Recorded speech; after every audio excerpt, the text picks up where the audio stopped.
ওম অখণ্ড সংগীতা বা শ্রী শ্রী স্বামী স্বরূপানন্দ পরমহংসদেবের উপদেশ বাণী বিংশ খণ্ড হইতে পাঠ। মাতৃধ্যান। প্রশ্নকর্তা জিজ্ঞাসিলেন, গুরুধ্যান ও মাতৃধ্যান প্রভৃতি সম্পর্কে আপনার কি মতামত? শ্রী শ্রী বাবামণি বলিলেন, কালীকে দেখিনি, মাকে দেখেছি। দুর্গাকে দেখিনি, মাকে দেখেছি। লক্ষ্মী সরস্বতীকে দেখিনি, কিন্তু মাকে দেখেছি। কালী, দুর্গা, সরস্বতী প্রভৃতির ধ্যান করতে হলে অন্যের কল্পিত পটের ছবি থেকে আমাকে কল্পনা ধার করে নিতে হয়। মাকে সচক্ষে দেখেছি বলে তাকে ধ্যান করতে আমার কোনো কল্পনার আশ্রয় নিতে হয় না।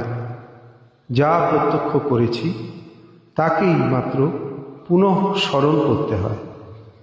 দেখা বস্তুকে ধ্যানে আনা অতি সহজ, কিন্তু লক্ষ্মী, সরস্বতী, কালী বা দুর্গাকে যেই সকল বিভূতির আকরীভূতা বলে কল্পনা করে থাকি, মাকে সেই সকল বিভূতিতে মণ্ডিত দেখেছি কি না, এটা একটা বিবেচ্য বিষয়।